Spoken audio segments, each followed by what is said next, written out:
What is Welcome to the very first edition of DLF Weekly. I am your host, Colin and Hobby, and I am joined by an amazing cast of DLF characters here today to talk about some pretty exciting news. A nice little Monday, some interesting things going on in the NFL, some QB shakeups, and some DJ Moore shares getting messed up for Jeff down there at the bottom. But let's just start going around and introducing everybody, just so everybody gets to know who is in here. If you are familiar with the YouTube channel, this guy is obviously familiar to you. So Addison right here to my left. Go ahead and introduce yourself. Tell everybody where they can find you and what you're working on. Addison at Amaze Hayes _ on Twitter. I'm on the YouTube. So if you're watching this on YouTube, you probably seen my face on here. Just cranking out some YouTube content, and we got some Kyle Pitts stuff in the works, hitting both the actual site and the YouTube channel here too. So looking forward to dropping both those pieces. Love it. Certainly enjoy your work there on YouTube on this channel right here. So make sure you subscribe, follow him. Down there below him, Tyler with the flowing locks. Certainly appreciate you joining us here tonight. Where can we find you? And you got some pretty cool things up on the internet that we're going to talk about today too. It's true. You can find me on Twitter at DLF _Karp. Pretty much everything I do is there.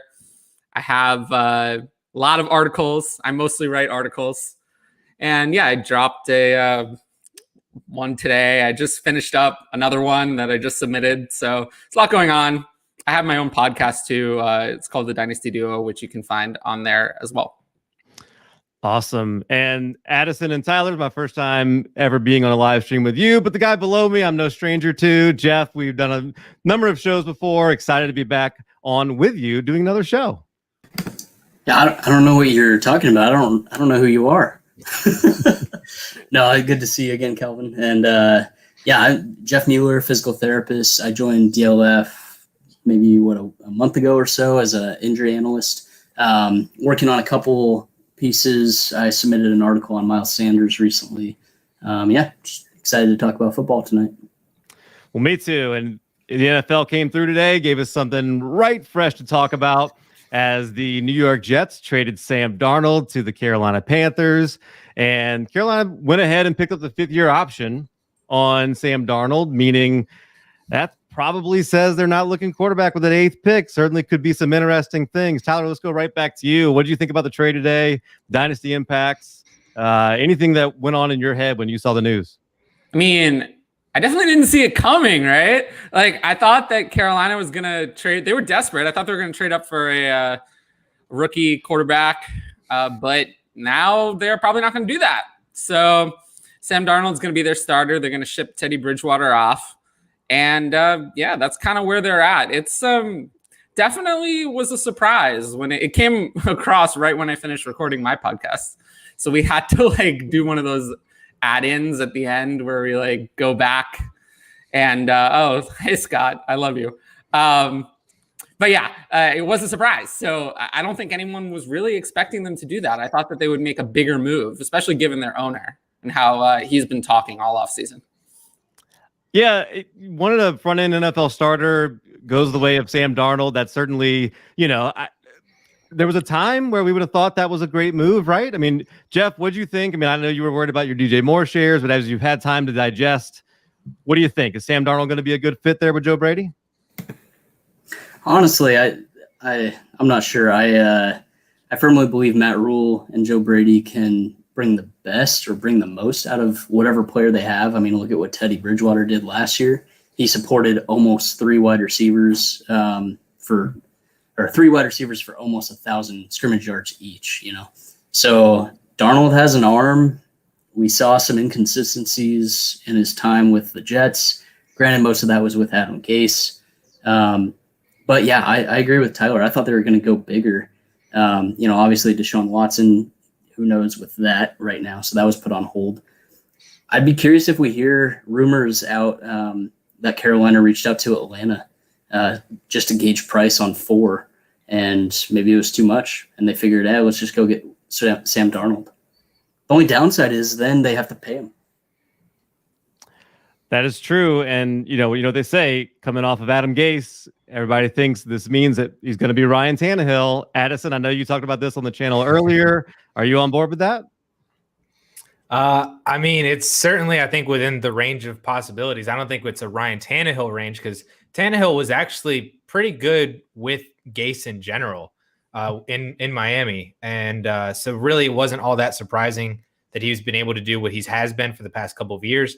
I've never really been a Darnold guy, and he really wasn't all that great with Gase in general, and maybe might not be all that great in Carolina without Adam Gase. But I think there's certainly optimism for DJ Moore owners, for Robbie Anderson managers, Christian McCaffrey, all that stuff, because Bridgewater was fine last year. He had a lot of yards, only threw 15 touchdowns. Was kind of one of the biggest Achilles heels for all the Panthers wide receivers last year's. Both Anderson and DJ Moore both had over 1,000 yards, only had 2 or 3 touchdowns total. Was one of their biggest problems. So maybe Sam Darnold can help kind of unlock that a little bit, get up into the 20 range, get both of them, now a handful of touchdowns. And now we're talking a little bit differently about both of those wide receivers, especially because Darnold already has that rapport with Robbie Anderson. So it'll be for an interesting team here. And I'm not at all. We haven't mentioned Chris McCaffrey whatsoever. He's still RB1, still 1.01. I'm not worried whatsoever about CMC. Tyler, you have him 101. Your look there looked like maybe you didn't agree. Oh, I think I've said this before on multiple streams. Just ignore the look on my face. It has nothing to do with how I actually feel. It just does things. So yeah, just ignore that. Christian McCaffrey in 1 QB is still my 101 pretty easily. Yeah, and redraft. Superflex is different. Redraft as well, yeah. Superflex, no, but 1 QB, sure. Yeah, same here. Did anybody else move the needle for you? I mean, like the Robbie Anderson, Sam Darnold connection was pretty good when they were there with New York. Tyler, did anybody else that you thinking you're going to jump in your rankings based on this move? No, I didn't move anyone. So no, I really didn't. I kind of see this as kind of middle of the road. I mean, it is what it is. I didn't really see any reason to move anyone. I'm not too upset about it. Honestly, it could have been a lot worse. They could have stayed with Teddy, which would have been terrible. So, yeah, no, nothing really changed for me. Or like I said in our chat, could have been Andy Dalton. Oh yeah, that would have been bad. Could have been worse. And good question here from Scott that comes in. Any chance they still trade up for a QB, maybe with Miami to get to the 6? Jeff, what do you think? Any chance? I don't think so. I mean, a move like this indicates they traded for Sam Darnold and then immediately picked up his 5th-year option. I think they're moving forward with Darnold at least for a year, 2021, and then kind of gauging what they have there and if they want to pay Darnold or not. I figure 8's got to be – I actually did a mock draft right after that trade, and 8's got to be Rashawn Slater or, if he's there, or defense, I think. I know some people are throwing out wide receiver, Pitts. I mean, could be. I don't know. What do you guys think? Pitts would be great if he were still there, but I don't think he's still going to be there. Yeah, that's a tough. I don't see them going for quarterback. Like you said, it's the trade for a second next year plus the 5th-year option is really the biggest key that tells me that he at least has 2021. They could just as if Sam Darnold is Jets Sam Darnold, and not like unlocked now that Adam Gase is gone, they might still have a top 10 pick next year that they can just as easily trade up, for another quarterback in next year's class, and see where they're at there. If Darnold isn't that type of a guy, I think they should just go defense and just call it with their offense right now and move forward with that. I don't know. My boy at Penn State, Michael Parsons might still be there, linebacker 1. I don't know if he'll still be there, but some mocks have him slipping because of character issues, and so it'll be interesting to see what I think they stay at 8, potentially maybe trade back to a Washington, New England team that wants to get ahead of Denver if a quarterback does fall. I could see that being a possibility. I was messaging back and forth with Jeff Hazley, and he said basically the same thing. He said if they stay there, one of Pitts or Chase, if one of those were to happen to fall, would be great. But that a trade back and ultimately grabbing a cornerback would be a bigger need. My only thing is they spent all of their draft picks on defense last year. So, at some point you would think they use some kind of draft capital on an offensive player. And Jeff, Pitts would be pretty fun in this offense, right? So you're asking the wrong guy, because I'm actually not sold on a tight end producing in Joe Brady's scheme. Granted, it's Ian Thomas, but the first quote from Ian Thomas last year was, I don't know what my role is. I won't know until we figure out how to use tight end in this offense. So now Kyle Pitts is a borderline wide receiver. And then I meant to look at this before the show, but DJ Moore, his contract is coming up soon, right? Is it his last year or 2022? They're going to pick up his 5th-year option almost for sure. Next year will be his 5th year. Yeah, 2022 is his 5th-year option. Same class as Darnold. Yeah. Does this do much for his value? And a good question here from John. Is he worth a first or second rookie pick? What do you think? I'm assuming Superflex. So let's take it from that. He's irrelevant in 1 QB. Completely irrelevant. There'd be no reason to discuss him. So there wouldn't be, right? I mean, in 1 QB, we don't care about Sam Darnold. He's completely irrelevant. So in Superflex, I'm not paying a first for him. Even now, I'm still not paying a first, which means I won't get him. And that's fine. I'll stay away. If you really need a quarterback, I wouldn't be opposed to that super late first if the other 5 rookies are gone. Because I would definitely take all of, obviously, Lawrence, Fields, and Zach Wilson. I would take Trey Lance, and I would take Mac Jones over him. But then if you get to like that 111, 112, and Chase and Bateman and Najee and Etienne are all gone, and Javonte Williams, and now you're like you're starting to get into that weird kind of range where there's no running backs left. The wide receivers start to get more question marks after the top 3. And so I could definitely see that being the case there. I'd much rather pay mid to high second though. You won't be able to anymore though. Now it's going to cost more, and which means I'm completely out, because there are exactly 12 players in this class I like enough to not want him. So I'm not going to pay for him. Is Zach Wilson one of those? Of course. Yeah. Zach Wilson is way, way higher than Sam Darnold.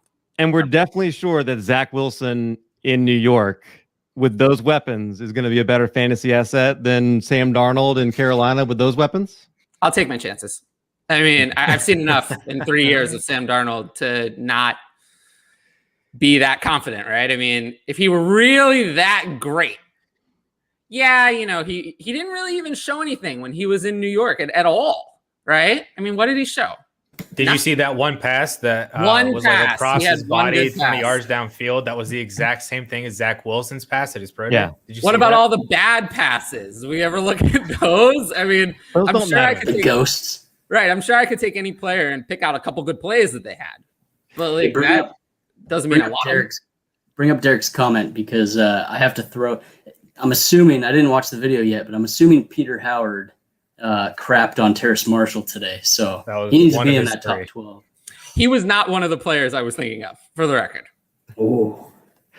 What's up, Derek? Fade the Noise. Fade the Chalk podcast. Really good info there. Actually, I'm going to be having him on at some point here soon. Him and Adam. Excited about that. And so I think the other side of this is obviously, we can talk about the Jets, but Teddy Bridgewater, I mean, is this it for him? Into the line? Are we pretty much done with him overall? Yep. Anybody think there's any hope for Teddy Bridgewater buying low? Nope. Okay. All right. Moving on.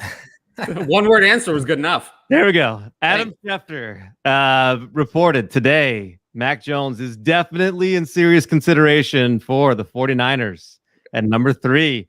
Jeff, I see your reaction, but I did see on Twitter you have been talking yourself into this.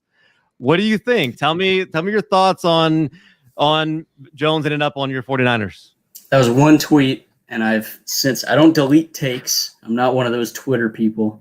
It was one tweet, and I stepped back from it real quick. Mac Jones is super good. He's very good. I firmly believe. This is great. This comment is great. Yes. Yeah.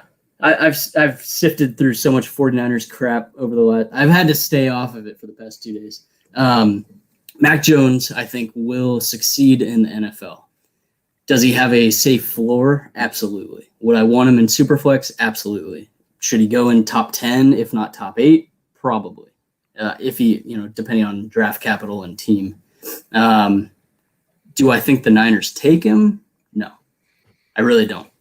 Because you look at his throws, you look at where he lacks athletically, and you look at where he struggles. He struggles very similarly to Jimmy G.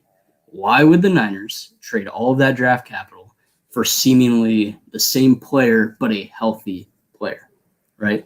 Jimmy G has the injury concerns. Kyle Shanahan has gone on record. He still thinks Jimmy G could be the guy, but he can't stay healthy. Well, let's replace him with a clone. But he's often talked about how, he's talked up Josh Allen. He's talked up how difficult it is to stop Patrick Mahomes, Deshaun Watson, Dak Prescott. Who are the Deshaun Watson and Dak Prescott comps?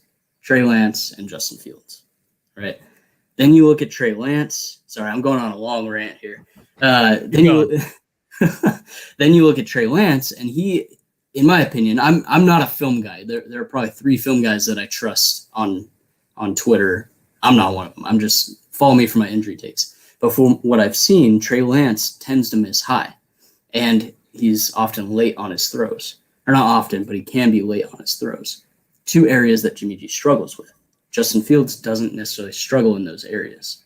Then you take into consideration who's been injured in games, stays in games, and throws touchdowns and wins. That's Justin Fields. Mm-hmm. So in my opinion, Justin Fields should go at 2 to the Jets over Zach Wilson. He probably won't. Sounds like Jets are tied in or locked into Zach Wilson. So Justin Fields should be, and I think will be, the pick at 3. So Addison, presumably you don't make the move. San Francisco doesn't make the move up to 3 unless they know exactly what the Jets are doing. And we know Robert Saleh, their head coach, came from San Fran. I assume they know exactly who the Jets are going to be targeting there at number 2. Why the smoke? Why are they playing these games with Mac Jones? If there's nothing to it, like why even entertain it and not just the Jets aren't playing this game. They're just like, yeah, let's leak to everybody Zach Wilson is our guy. Why would the 49ers be messing around with this if there wasn't some truth to it? I mean, yeah, that's a fantastic question. I mean, I believe it. I think Mac Jones is in that running. And I think that, Shanahan went to Mac Jones's pro day over Justin Fields, right? And I think that was more so because that they wanted to see more. We've seen we've seen more of Justin Fields on tape in college than we have Mac Jones over the past season and a half. But Mac Jones, I don't think you just throw 4,540 in, one season in college and you're like not that great of a quarterback. And, that was, yes, on Alabama, but that wasn't Tua's team at Alabama. This was just Devonta Smith and half of a season of Jalen Waddle. I don't think the pick is Trey Lance. I think it is Justin Fields because I think the Jets go Zach Wilson. I will not be upset if it is Mac Jones, though. I have been comparing Mac Jones to Matt Ryan, which coincidentally Kyle Shanahan, and that Super Bowl run back in 2017. So I think whoever they pick is going to be great in that system because that system is built around whoever they have. Shanahan doesn't have a system. He was great with RG3 in Washington during RG3's, rookie of the year season, and that's more of a Justin Fields quarterback. He was great, like I already mentioned, in 2017 when Matt Ryan's throwing up, 5,000 yards and 40 touchdowns. I see it both ways. Whoever they get and end up taking, I think is going to be fantastic for fantasy. Just for the fantasy ceiling, I think you want it to be Fields for the rushing ability. But I really do believe that Mac Jones is in there, and I think he deserves to be in there as well. I think there's something to it. I don't think there's a lot of people that think this is a smokescreen. I don't understand it if it is, because I don't know what they would gain out of it. But Tyler, could I make the case that having Mac Jones there is better for the offensive weapons that are there in San Francisco, that they won't have a running quarterback that could end up taking targets away? You could make the case. I don't think it's a very good case. I'm not really a believer in Mac Jones, so I like him, but to me, he's not really in the same caliber, especially as Justin Fields. Let alone maybe, I don't know about Trey Lance, but Justin Fields to me would be just so much better. I would much rather have him as quarterback. I think he's superior. He was the better prospect coming in. He has more years of success. It's been better. I think that they've just had so much time to think about it, and that people are starting to doubt, what they've seen and what they've the evaluation that they made before over years of time. And Mac Jones is this shiny new thing. And that's exciting to some people, but I don't know. In a word, no, I wouldn't make that case. I would much rather have Justin Fields for every single weapon on that team. I know, Jeff, me and you talked to Eric Crocker, and he is a 49ers fan as well. And he was a guy that actually thought Trey Lance would be a good idea there too. And I think by the end of it, he had talked us into that being a pretty good thing. Are you still kind of on that boat? And I guess, give me your thoughts on Trey Lance. And also, is there anything left here with Jimmy Garoppolo? Could he find himself in a home where he still has value too? Yeah, where do I start there? Trey Lance, I think, again, I'm a couch GM. I don't know anything. I don't know what Kyle Shanahan's thinking. Nobody does. If I were to rank him, it'd be Justin Fields, considering he, has been up in ranks with Trevor Lawrence for the past 2-3 years. Trey Lance, then Mac Jones. I wouldn't be sad if the Niners drafted Mac Jones, because obviously Kyle Shanahan traded all that to get his guy, and that would mean he found him, right? And you shouldn't fade Mac Jones just because of that, because you're not happy with the pick. Trey Lance to me is raw. I could see, I've seen some of those rumors where, they draft Trey Lance at 3, keep Jimmy G for a year, and then cut him next year when he's cheaper to cut, if they don't get the draft capital that they want in a trade offer. Matt. So I could see that playing out, where if Shanahan doesn't want to roll with Trey Lance right off the get-go, then they keep Jimmy G and try to go for it again. Jimmy G led the Niners to the Super Bowl in 2019 when healthy, So there could be, I know, it's our elite defense. Led is a strong word. Yeah, he was there. And defense and Jimmy G. Fine. But I mean, the other part of it too that I started thinking about after this Darnold trade was, the Jets got a 6th round, a 2nd round, and a 4th round for Sam Darnold, who's not even on an extended contract. He's just on a 1 year. And they had to pick up the option. Given that value, is Jimmy G actually worth a first, like a late first to a team, or at least like a conditional, like a 2022 second conditional first if they make playoffs or something like that? So I don't know if a team would trade that for Jimmy G, but yeah, I could see Trey Lance being an option. Addison, would you rather have Teddy Bridgewater or Jimmy Garoppolo? Teddy. I think the answer is Teddy. I think it is, right? Is it Teddy? No, Jimmy G? Tyler? I would say Well, I go want Jimmy neither. G, and that a healthy Jimmy G. Jimmy G for sure, but I want neither. Yeah, I don't think I would like either as well. And somebody that definitely seems to be hoping that they can trade out of their spot so that they can get themselves some more draft capital. Somebody else moving up to take a quarterback. Atlanta's looking to move back. That was confirmed today, which of course they are. I mean, that's the smart thing to do. It could set up a really interesting thing. Jeff, you made a point on Twitter today about the 3. If the quarterbacks go 1, 2, 3, 4, Cincinnati faces a pretty interesting decision with Penei Sewell or Jamar Chase.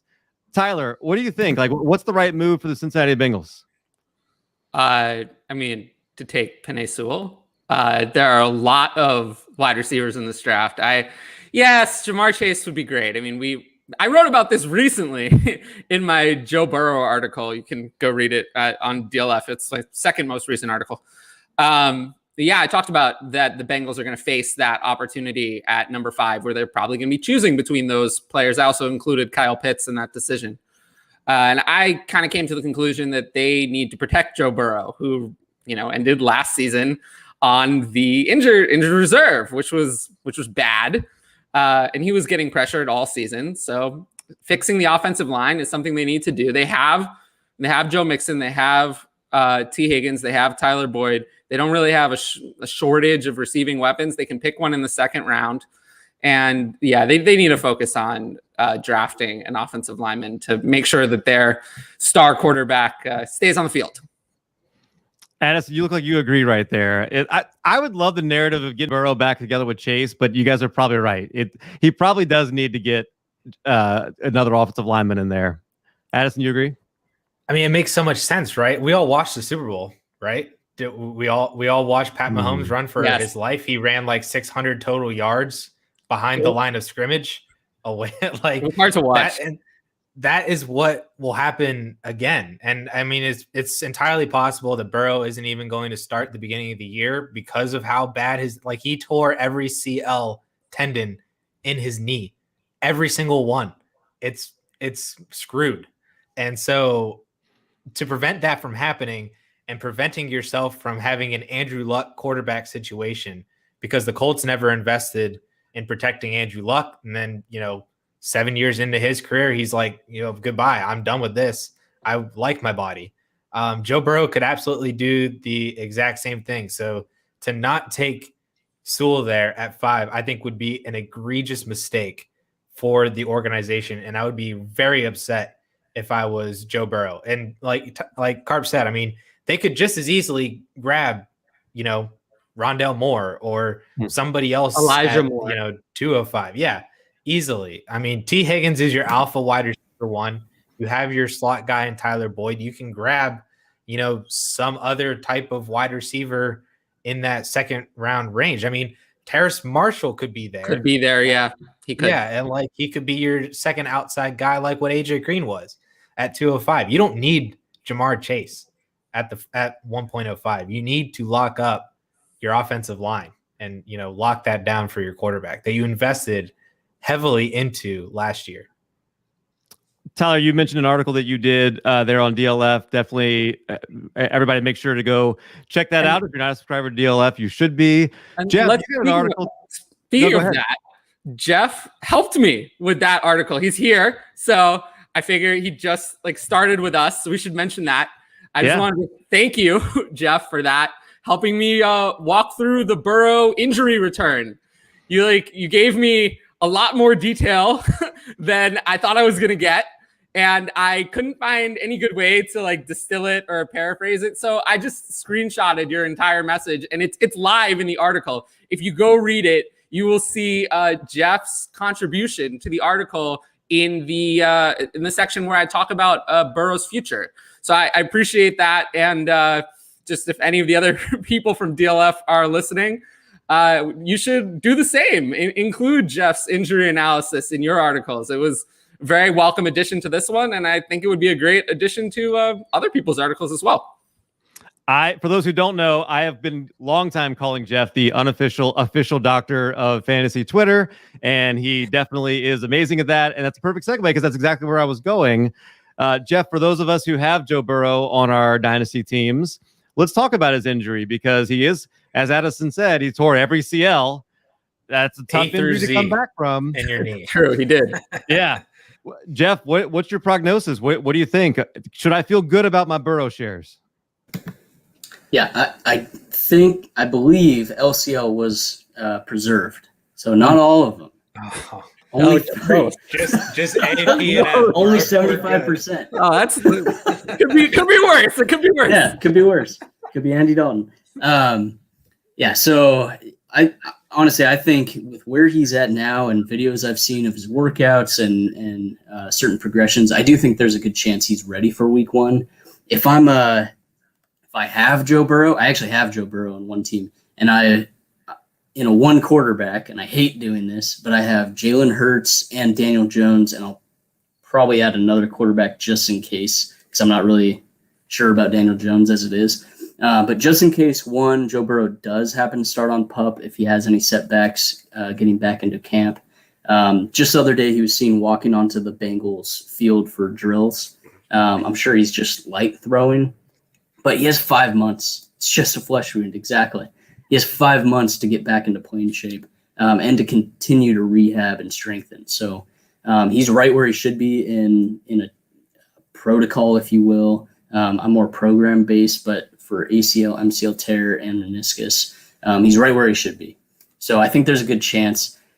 But again, for fantasy purposes, there's a good chance he's a little rusty for the first 5-6 weeks, as any quarterback coming off an ACL tear is a little rusty. So he probably, if I have Burrow, I probably wouldn't want to have him as my quarterback one going into the start of this season. You think he starts unless you're in a place where you can wait? I think he starts week 1. Even better if they do draft Sewell and he's, a lot of the return is the psyche portion of it. The psychological return to sport, ready to get hit. You got to get that first hit out of the way and move on, right? And he strikes me as the guy, based on his interviews, based on everything he said, he strikes me as the guy who will step right in and be good to go back on the field. Based on Joe's last name here, I'm going to guess he's from the Bayou like me and an LSU fan. And he does add that he thinks that Cincinnati might have Jamar Chase ahead of their board than Penei Sewell. I tend to agree. Cincinnati seems to like LSU players. So I don't know. We'll see. They might. Terrace Marshall is an LSU player. That's true. See if he's available there in the second. But yeah, go ahead, Tyler. Oh no, I was just saying he might be. But he might be gone, but he might still be there. Recent mocks have like 8 wide receivers in the first round, so we'll see. 8 wide receivers in the first round. I've seen a mixture of like Elijah Moore, Kadarius Toney, Terrace Marshall, No. like all these other wide receivers after already like Chase and Smith and Waddle, Bateman, and Moore and Bateman, and then it's just like it's like a fantasy football draft in these mocks. I think people just get bored. They're just like, what if? Yeah. Darius Toney, that's a pretty good one. I think he is going to go first. That's going to be interesting. I can't wait for the reaction. I disagree with it, but I think it's going to happen. I will throw up. I was talking with a buddy the other day. I really wish it was like a couple months ago where Toney wasn't even on people's radars as a first round pick, and I wish I placed a bet or something where it's like, oh, he late first.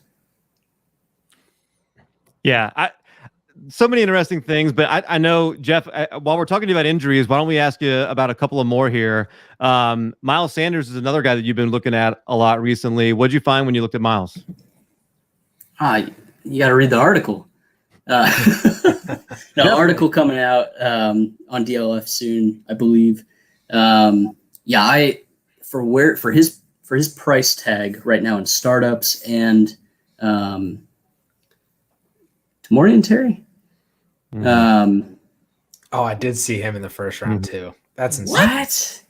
No. Yes. Okay. Okay.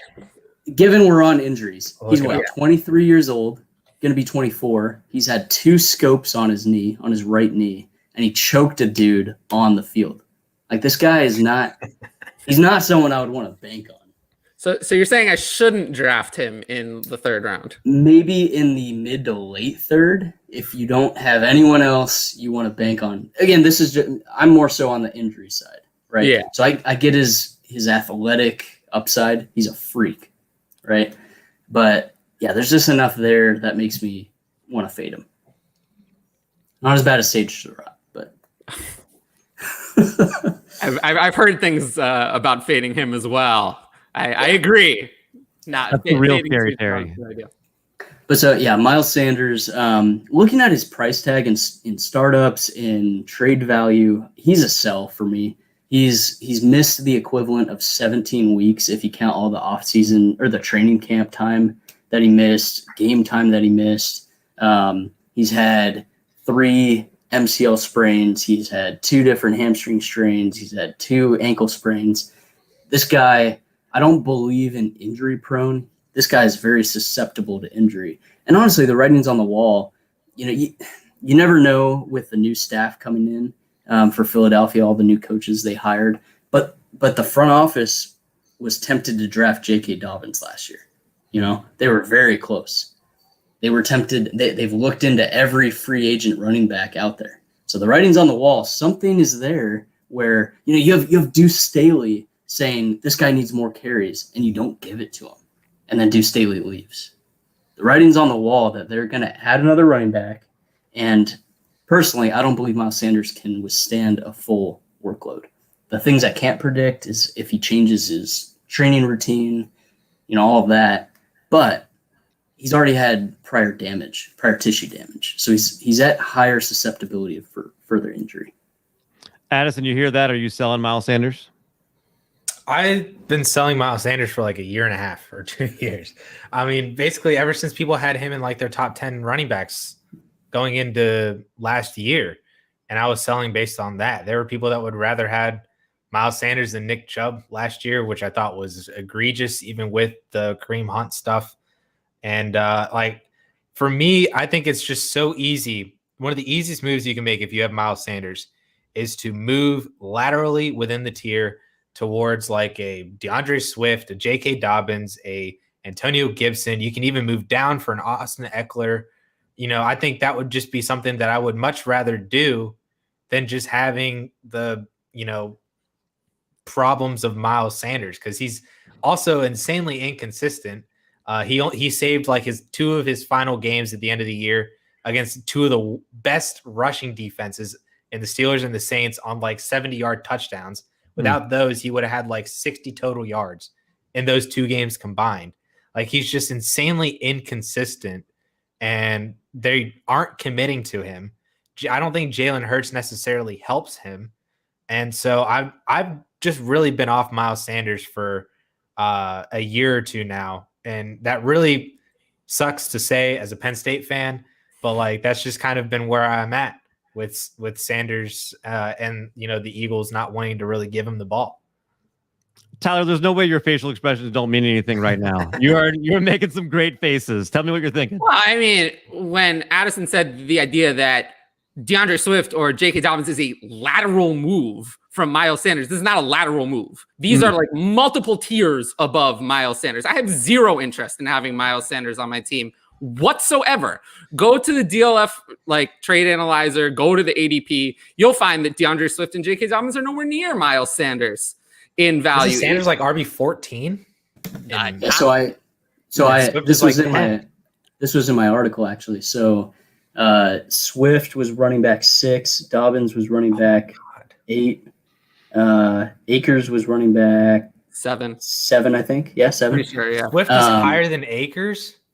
Yeah. Hey, don't move him for Swift. I'm sorry. Okay. We can argue about that, but where's Sanders? Sanders is running back 14 with Josh. Yeah. Well, okay, this is March. So Josh Jacobs was still at running back 13. I'm sure he's dropped a little bit. Aaron Jones was running back 15. Lateral 16 move, was CEH. Do it. Guys below this, Eckler. Do it. I'm trying to remember. And then the rookies, Najee, David Montgomery's probably in there. David Montgomery was running back 18 or 19. Easily, I'll take Najee. But yeah, the idea that like Dobbins and Swift you're not good. That's not happening anymore. Like that ship has sailed a long time ago. Even Gibson. CH then. Yeah, you mentioned Gibson. Right there. Gibson has sailed. Yeah. Gibson is way more. I've been told recently that Gibson apparently should be in the top 10 for everybody. I don't know how I feel about that, but that ship, at least according to Twitter, has long sailed. Like, well, the thing is, there's like 15 to 18 running backs that all could be in the top 12. And so, like, if depending on who you're talking to, you could be talking to someone who has Akers in the top 4, and then like all of a sudden Nick Chubb is like their RB14. So Miles Sanders and Nick Chubb is lateral, or Miles Sanders to Austin Eckler is lateral. Like, it really just probably depends on the person, because all these running backs to all these different people, like some people had David Montgomery in like their top 5 because he was like the RB2 last year. And like, it's like, man, I've seen it, Karp. It's wild out there. It's wild out there in these jungles. We talk about injuries. Like, give me I'll trade Miles Sanders for Joe Mixon plus. That's a lateral move plus. Not for me. No? But you're talking about another guy that I can't stand. He's those are two of my least favorites. Them and Jacobs, who was very right about. I was screaming, sell, and now it's too late. But, the same thing that happened to Josh Jacobs is exactly what's going to happen to Miles Sanders. They're going to pick a running back. They could pick a running back in the 3rd round. They easily could. Why not? They're definitely walking away with a running back. I think there's no doubt to me that's going to happen for them. Just the way that Sirianni has used running backs in the past, like I would expect some kind of a pass catching running back of some sort to be a part of their plans. And having pulled up the trade analyzer on DLF, there's a couple of interesting trades here: Mike Evans and 210 for Miles Sanders. Evans, 100%. I'm not very high on Evans either. But Nope, sure. It's Evans and the pick. I'm in. Whatever. That's a whatever one for me. Sanders for Cortland Sutton in 112. Bye. Yeah. That's the easy one. Sanders gone. Yeah. No, he's gone. Yeah. I'll take Sutton in 112. Yeah. No, I like those two. No doubt. So, couple of injuries that probably aren't a big deal. Seemed like Twitter was freaking out about an Easter picture by Pat Mahomes in a walking boot. Jeff, do you have any worries about that? Yeah, well, he had turf toe surgery. It is so everyone freaks out because turf toe is this mysterious injury that ruins people's careers. He'll be fine. He's gonna be fine. He's probably gonna be in the boot for another month at least. Stop freaking out about Patrick Mahomes. Sorry, Miles Sanders is dead. Scott knows how I feel. I've warned him before. We need that Simpsons video where he's just like, stop. He's all right. I when it comes to players, like when I'm out on them, I don't mind kicking a dead horse. Yeah, I'll do it. So when we move past Pat Mahomes, which you say is no big deal, Matt Stafford wound up with a ton of injuries that I guess I didn't realize how many he had. I mean, looking down this list, and he just had a partially torn UCL in his right thumb, a torn UCL in his left elbow. Thank goodness it's a left elbow because that's Tommy John surgery if it's in the other one. Torn rib cartilage, sprained ankle, left knee issue. I mean, he's pretty beat up. Is there any reason to think that he's not going to be able to do everything he needs to do to get ready for LA?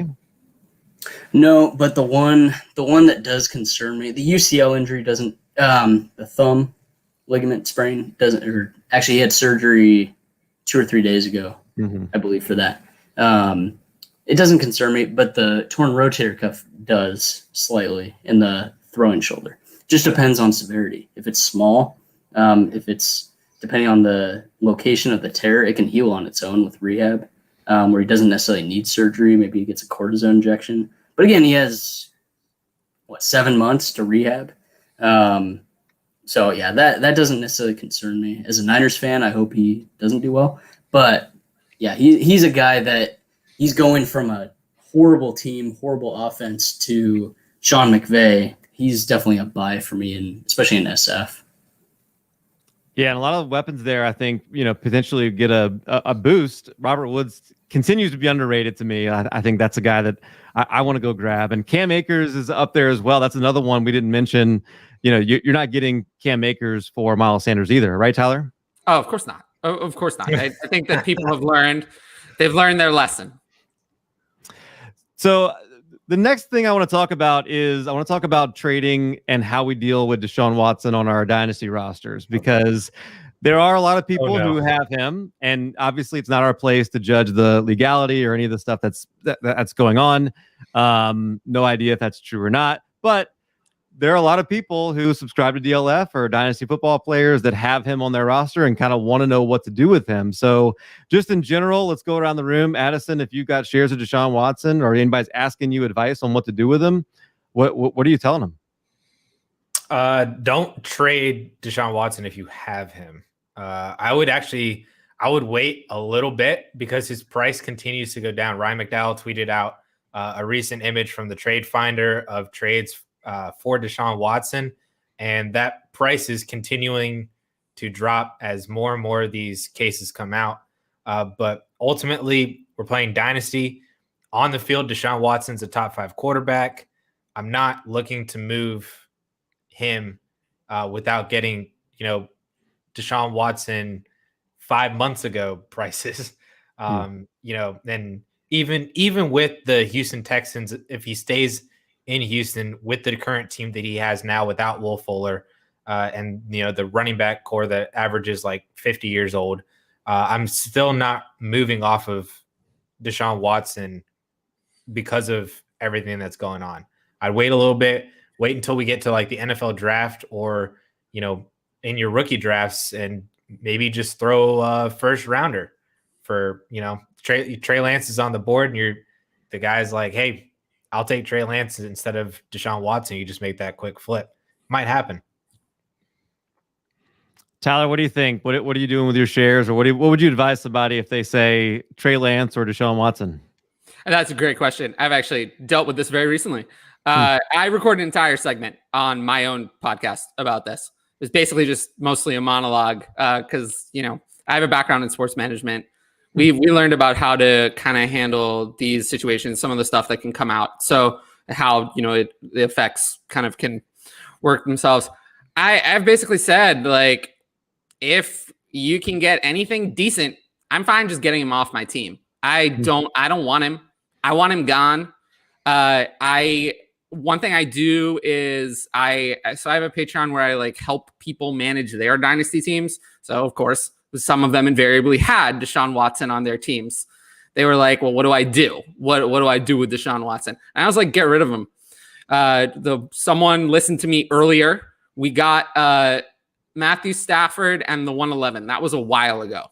I do not think you could get that today. You're not getting that today. You're not getting that. But I'm glad he listened to me when he did, because otherwise he would have been left holding the bag. And then there's another one. We just swapped him straight across for Aaron Rodgers. It's a competing team that needs a quarterback desperately. I'm of the opinion that Watson plays 0 games in 2021. By the way, 0 games. So take whatever you're valuing him at, keep that in mind. I think he will not play any games in 2021.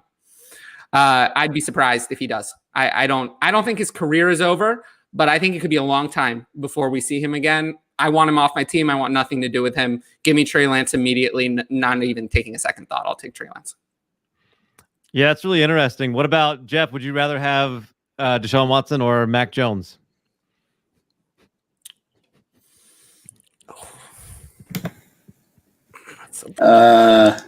Is Mac Jones on San Francisco?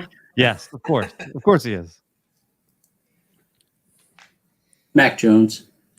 Just due to the uncertainty. I've thought about the Deshaun Watson deal so many times, and there's just so much uncertainty. You don't know. I doubt he's out of the league. Guys like Kareem Hunt, Tyreek Hill, they came back, but then you have other cases like Ray Rice. He was done. Man, that is tough. Because Watson is a top 5 if active. But there's some real, if you've read through some of the stories, some of the allegations, there's some, it's not good. No, there was more today too. Yeah, 23rd. Well, no, there was recently the police report was filed.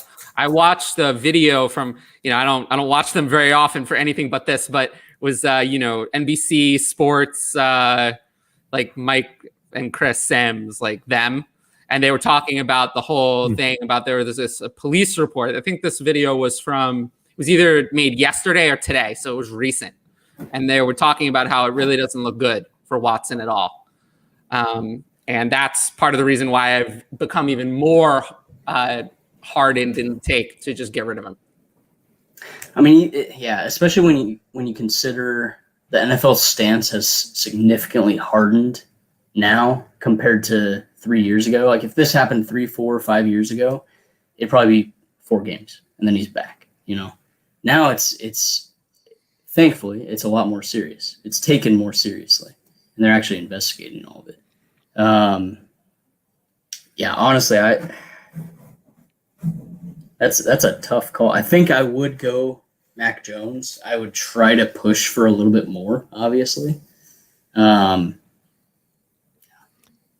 just wanted you to express your love for Mac Jones once again on the podcast. That's all. I just don't- wanted to make I sure don't you got hate it out him. there. That's okay. Let me say this. I don't hate Mac Jones. He is he's better than Tua.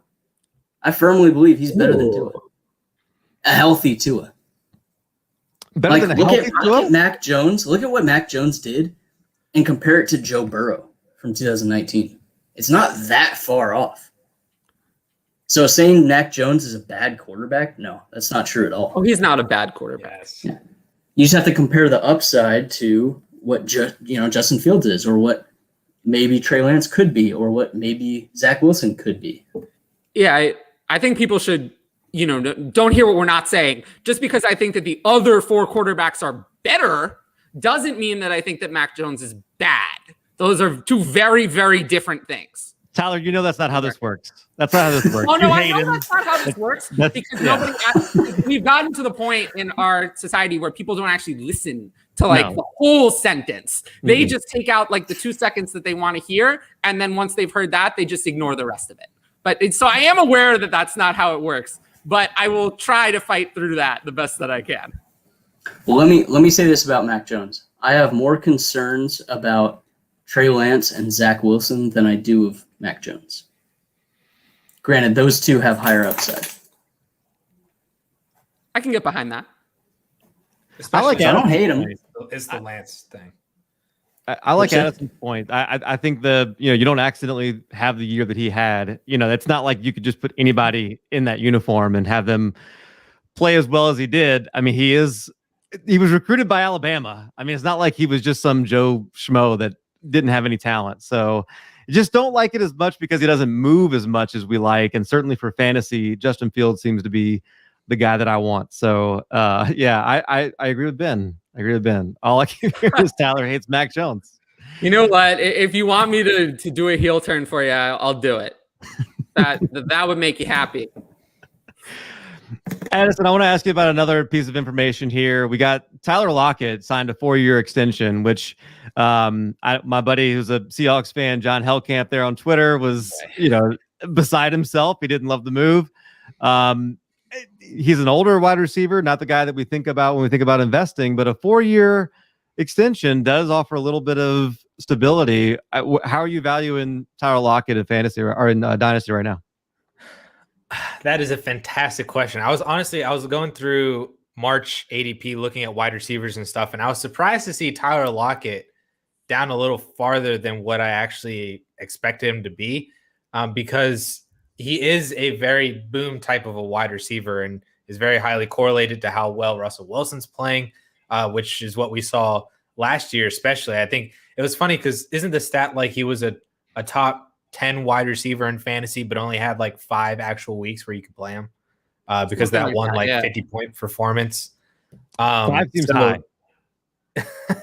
Yeah, so They were all it's really beginning. tough. Yeah, him and DK Metcalf were all in the first 8 Yeah. weeks. And then the entire Seahawks offense struggled over the last half of the year. So it's tough for me because he is older. He has that, I'd like boom bust wide receivers, I think a little bit more than the average dynasty player, but not only 5 out of 16 games boom bust type of a player. I'll take an Amari Cooper or a Brandon Cooks type of a boom bust, not a Mecole Hardman, Tyler Lockett type of a boom bust kind of player, which is kind of where I see Lockett sliding in more. He is older, and I don't know if he is the wide receiver 1 on that team. The team wants to run more, and it's really tough for me to value Lockett right now because they're in his ADP range. There's a lot of young guys with a lot of upside and potential who haven't necessarily put it all together yet, have flashed but haven't done it over a big course of the time. Or there's other, aging vets in that same range like Adam Thielen or Jarvis Landry. And it's would you rather have one of those guys? Or, I think he's priced adequately right now with where he's going in the mixture of all of them. And I would probably be a little bit lower on him than most of those guys. I'd probably take the shot on Pittman. I'd take the shot on, Thielen instead if you're going for the age. That's just me personally. It feels disrespectful to put him in with McCole Hardman, who I hate as much as Tyler hates Miles Sanders and Max. I hate McCole Hardman more than I hate Miles Sanders. McCole Hardman might be one of the players I hate the most, if not the most, by the way. So I hate him completely. I'm completely done. I don't want Done. him on any teams. Done. Finished. Well, the other question too is, do you guys think Russ gets traded? No. No. Not this season. And I even kind of like that they signed Gerald Everett. I think that was kind of one of those sneaky moves that I kind of like him there in Seattle. I'm excited to see him. He's always, when he's had a healthy tight end, that tight end has produced pretty good fantasy points. So I kind of like the Gerald Everett signing. Hopefully he stays healthy there. Tyler, let me ask you about Ryan Fitzpatrick being named the official starter. No surprise, I guess, once he got signed, but he is a starter now in Washington. They got Curtis Samuel. They've got Terry McLaurin on the outside. There's some good pieces there in Washington. Does Fitzmagic help those guys at all? I mean, yes. Like, he is just going to throw the ball all over the place. He doesn't care. So, yes. I do think that he's going to lock. He does often do this thing where he locks on. He doesn't like to throw short. He loves to throw deep. He does tend to throw to the better players. So I do like it more for Terry McLaurin than the others. I was never a big fan of Curtis Samuel anyway. I was never a big fan of Logan Thomas anyway. So I'm not really, this didn't change my mind. So yeah, I think Terry McLaurin, major wheels up for me because I love him. I think he's very, very talented. Everyone else, I think you want McLaurin. I think you want Gibson, who I'm pretty in on, and I'm pretty out on everyone else there, to be honest. I knew you were smart, Tyler. Addison, you don't agree? Are you a Logan Thomas guy? I like Logan Thomas. I like the volume that he received, and I think it'll maintain the same because Gesicki did very well with Ryan Fitzpatrick last year, at least to the point where he wasn't a total touchdown dependent tight end.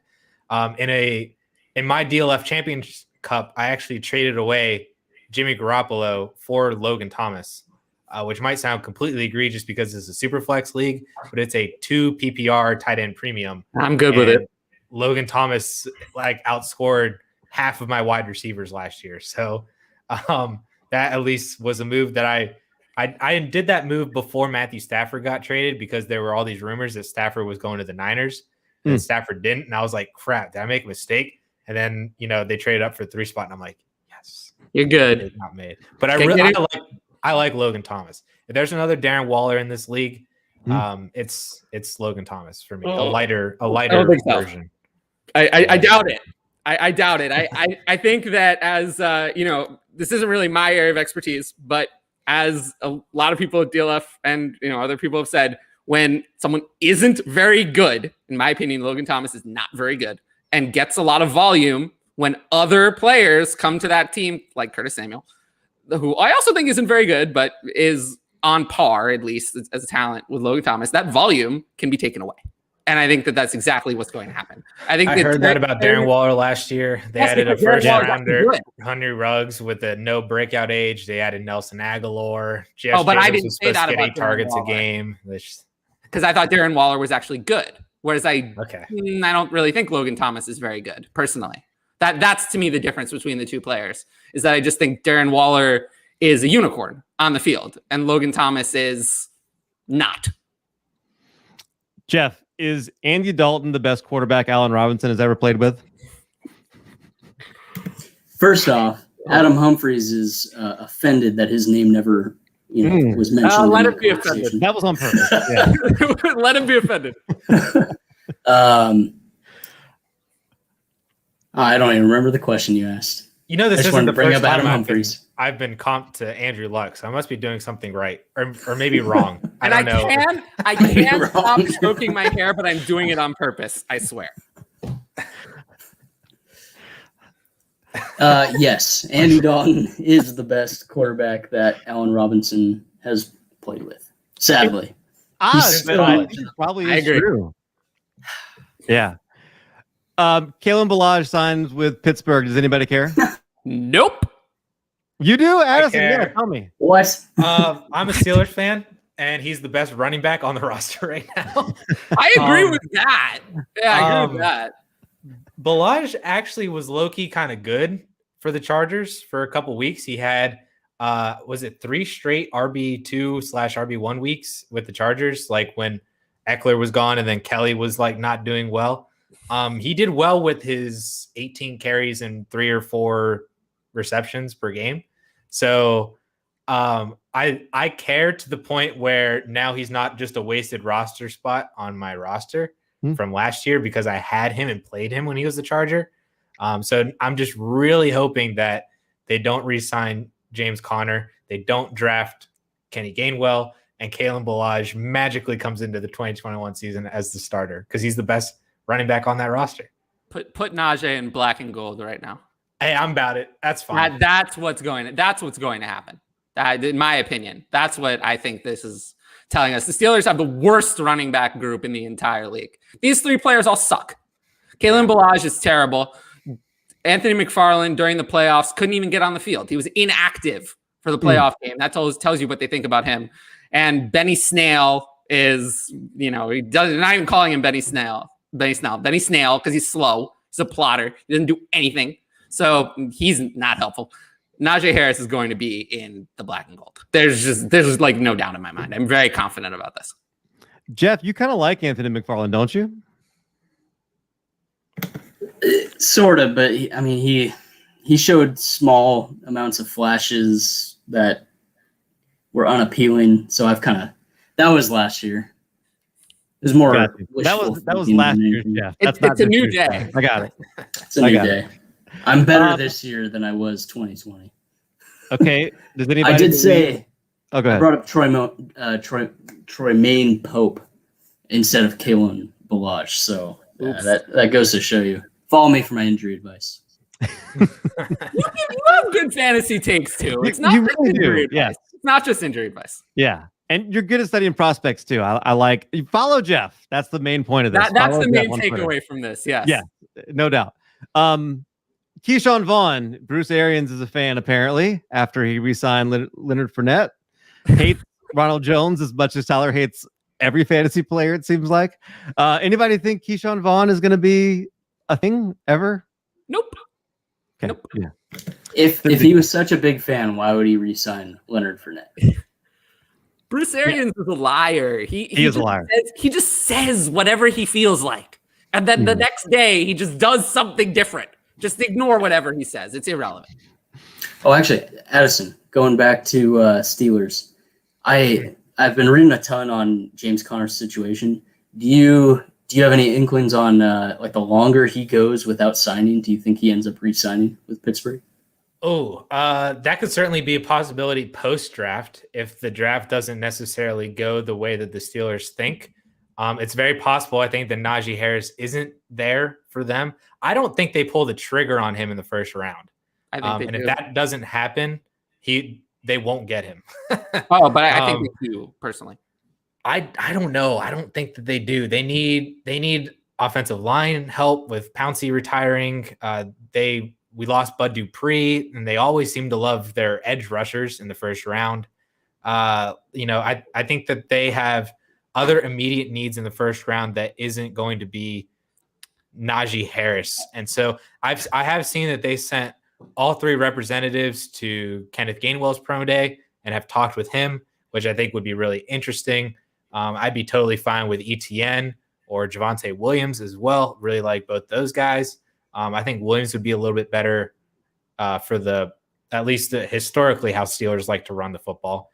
But I would say if none of those 4 are there and end up going to Pittsburgh, I could see James Conner signing a super team-friendly, almost vet minimum type of a contract for like 1 more year just to kind of get everybody to run it back like how Juju did. And just, because I think Ben's gone after this year. With Ben being gone, Juju's going to be gone next year.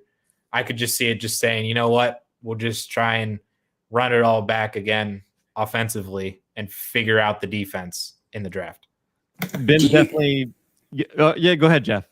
Do you guys have a left tackle lined up? Because you guys lost Villanueva. We lost. Villanueva. Yeah, we lost. Yeah, yep. We lost another lineman too.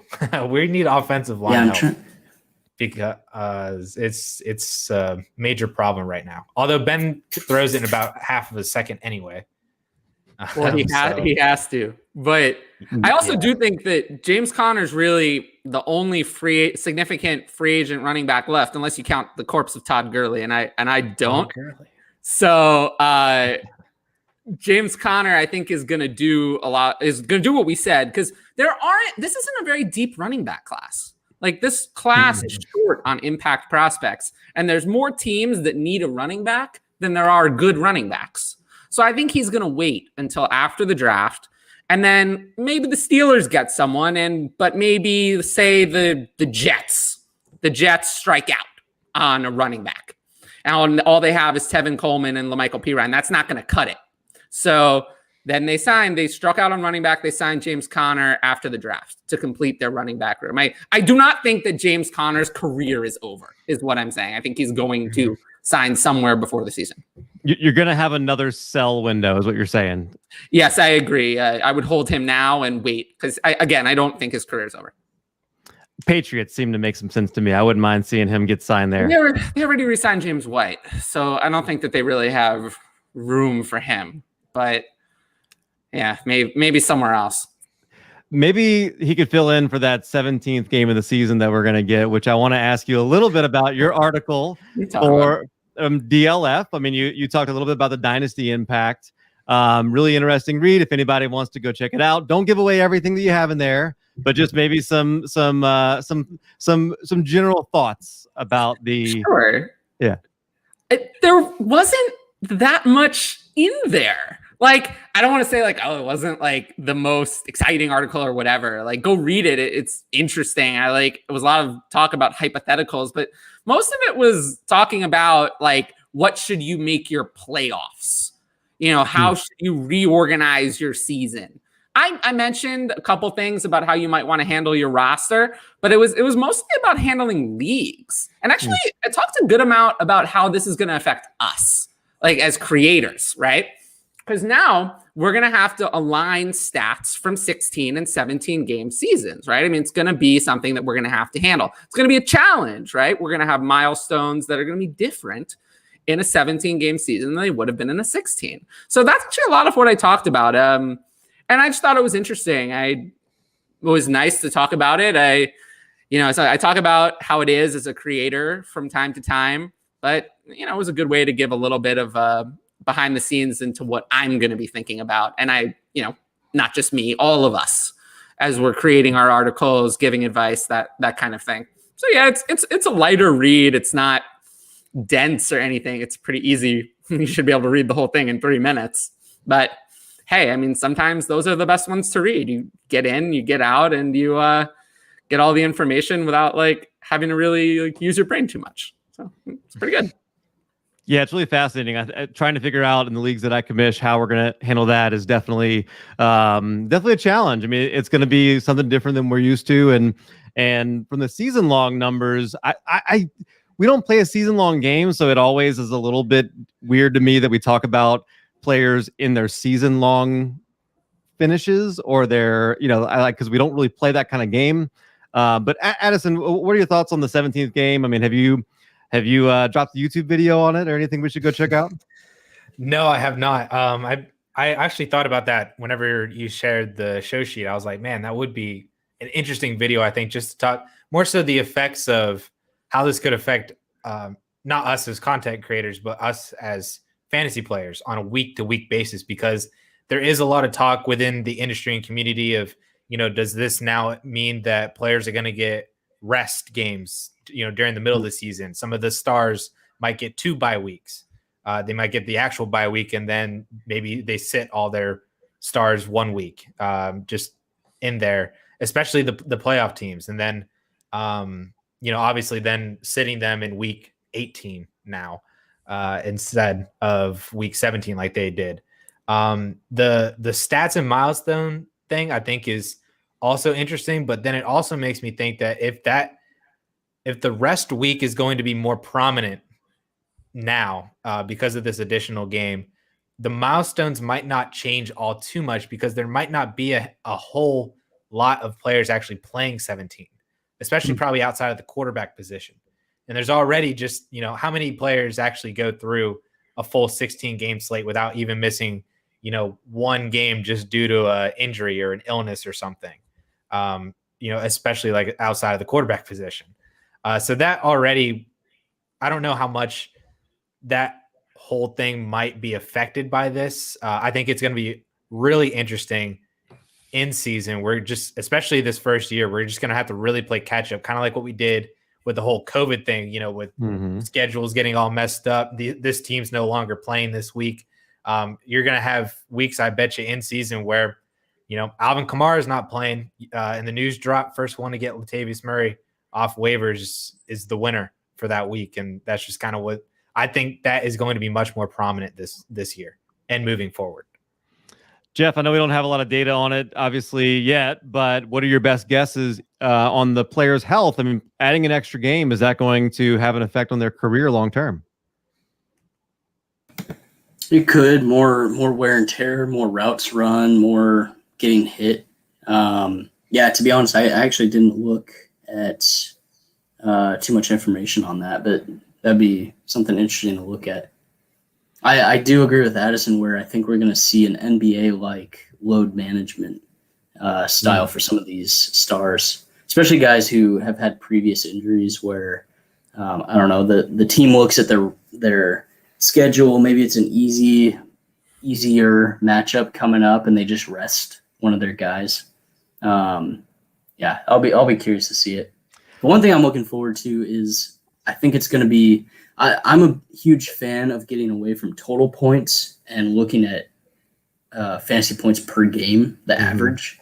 And I think it'll kind of force us as a community to look more at that and look at where guys finish compared to like one guy is, running back 22, but total he's running back 11, big difference. So yeah, that definitely got a mention in the article for sure. But I did feel like a lot of what I had to say was much more was a lot like I could have expanded on that forever, but I just didn't feel like I didn't want to do that. Like I wanted to keep the article short. Sometimes most of my articles are like on the long side. Almost it's pushing that. Like we have, we usually try to keep everything from 800 to 1500 words. And almost all of my articles are around 1500 words. This one was way shorter. So like I figured, not every article has to hit the maximum. So yeah, just kind of keep it short. And because there's a lot that we don't know. We don't really have a lot of data about. We don't have any data. We don't know what teams are going to do. And I think it's going to be something really good to look at in retrospect.